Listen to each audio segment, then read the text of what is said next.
Proof of deposit. This is a huge part of a mortgage application, and it's an area which is very often overlooked or even ignored until the actual mortgage application. In this video, we will look at how best to prepare your proof of deposit, whether you are saving for the deposit yourself, maybe you've got an investment account in the background, maybe you have a savings account in a different country, or your parents are gifting you a deposit from either the UK or abroad.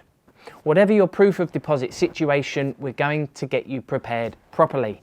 Let's go. Hi, my name is Alex Kerr and I am a qualified mortgage broker, and my passion is simplifying the mortgage process and leading you to mortgage success. Let's get into the vid. So I'm going to split the proof of deposit into 5 categories. Category 1, saving for a deposit yourself from a UK bank. Category 2, saving for a deposit yourself, which includes a foreign bank. Category 3, receiving a gifted deposit from a UK member. Category 4, receiving a gifted deposit from a foreign member. Category 5, a mixture of the above. Category 1, saving for a deposit yourself from a UK bank. Maybe you've got more than one bank, but the idea is that you are saving for a deposit for yourself. First of all, never use cash, as in paper cash. I've come across first-time buyers who've said they've taken money out of their own bank from their wages and saved it as cash over the years. You cannot follow this procedure. The banks will not accept it, as cash could come from anywhere and be laundered into a property. If you're in this position, then pay it back into your bank and use it to pay the fees, for example. You cannot use it for the deposit. The best way to save for a deposit is just open a savings account and pay your salary directly into it each month. And a big tip is make sure your savings account statements are on the monthly statements option, because if they're not, then you have either annual or quarterly or 6 monthly statements. You could find yourself needing to wait until a certain date has passed to get the right statements, which could slow down the mortgage application. If you've got more than one savings account, I would say don't transfer it all into one, as this just complicates everything. Just make sure you can evidence the build-up of funds from the moment the account was £0 until the balance now. As long as you've been transferring the money on a monthly basis, then the monthly statements will evidence the build-up of funds. If you've been saving, going back years back into some investment account or bonds or something like that, which makes it difficult to get the statements, you need to transfer the funds into a bank where you can produce statements and evidence the transfer. It gets complicated when you initially start putting your funds into one bank or an investment strategy and then withdrawing it and putting it into the next bank, because the source of funds, which is where you got the money from to invest the very first layer of savings, is what you need to evidence first. My advice is that you try and go back as far as you can and evidence every penny starting from £0 until the money you have now. Obviously, if 6 months went past and there were no deposits, you don't need to show monthly bank statements for the months where nothing's happened. You just need to make sure you have a saving statement covering the balance at the starting point and end point of that period. And as long as the balance doesn't change, therefore the lender will understand there were no transactions during this period. Now, mortgage lenders may ask you for different periods of evidence dependent on your current situation. Sometimes they might only ask you to go back 3 to 6 months. Other lenders might want everything from the start. So it's best just to prepare and get everything sorted and ready before you start the process. Category 2, saving for a deposit which includes a foreign bank.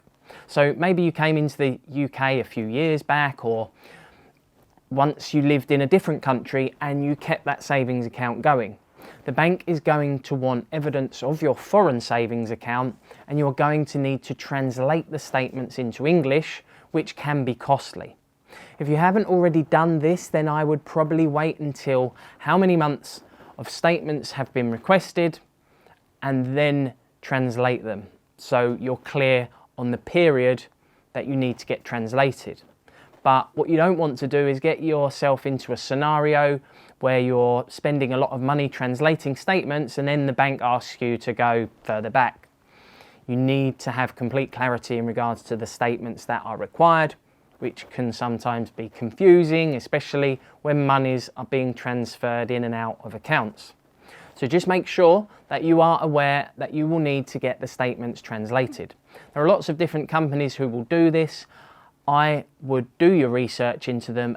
I can't recommend any, there's too many, and make sure they've got good reviews. Category 3, receiving a gifted deposit from a UK member. So if you're receiving a gifted deposit from a UK member, then they need to be aware that they are going to need to do one of two things.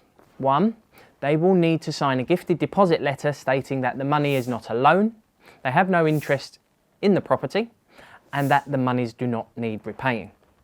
Two, they will need to provide bank statements showing the funds available over a period of 3 to 6 months, dependent on the lender.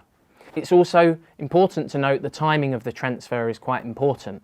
If the money, the gifted deposit, has not yet been transferred to you, for example, Nationwide will ask for 3 months bank statements from the person making the gift, and the latest date on the latest bank statements need to be within the last 90 days.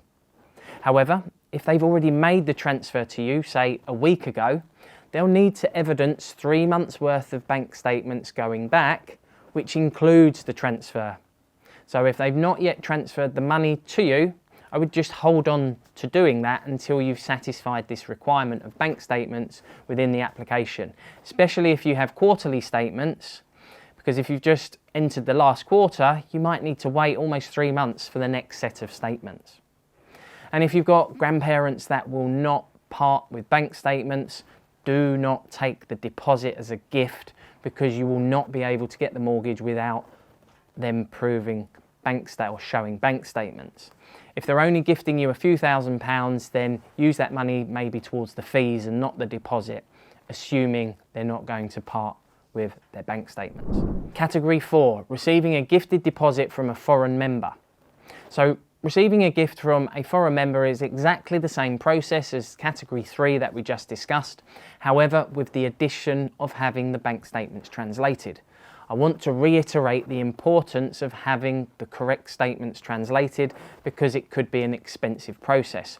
Make sure you have clarity at what bank statements need translating before you part with the money, as getting it wrong is expensive. And category 5 could be a mixture of any of the above. Maybe you're saving yourself, maybe you've got a foreign account, your parents are gifting you some money, you might be getting a gift from a foreign relative. There are many different variables. The most important thing is that the money can be evidenced. If you have got a distant relative who wants to provide some support, make sure before you take the money that it's clear where it comes from and that they are comfortable with providing evidence and that they can provide the evidence. You may have a complex situation where family members have got some money through maybe an old pension fund. They then invested that pension fund into something else. They then took it out of that and put it into a savings account. You know, very often you need to go back to the very beginning, which is where the source of funds come into play. You must be able to provide evidence of where the money came from originally. And this can get complicated when there's multiple layers of transactions being transferred from one vehicle to the next. If you do have a complicated situation, then expect a back and forth journey, a slower process, and make sure everyone is aware, like the estate agent, so the seller knows the process is going to be a lot slower. And if you do want a professional to work it all out for you and present everything to the bank as it should be, then just get in touch and book a free no obligation chat to discuss your options. The moral of today's story is that with proof of deposit, just try and keep it simple. And if you do have a huge web of different transactions and transfers and deposits and gifted deposits and banks and whatnot, things like that relating to your proof of deposit, then just be prepared. It could take a while for the bank to satisfy this requirement. Mortgage warning. As a mortgage is secured against your home, it could be repossessed if you do not keep up the mortgage repayments. So thanks for watching today's video. Please check out the show notes for a recap with access to any links discussed today. And if you feel like you're getting value, please do consider subscribing and ringing the bell to receive notifications so we can carry on providing you with value. Have a beautiful day. I'll see you in the next one.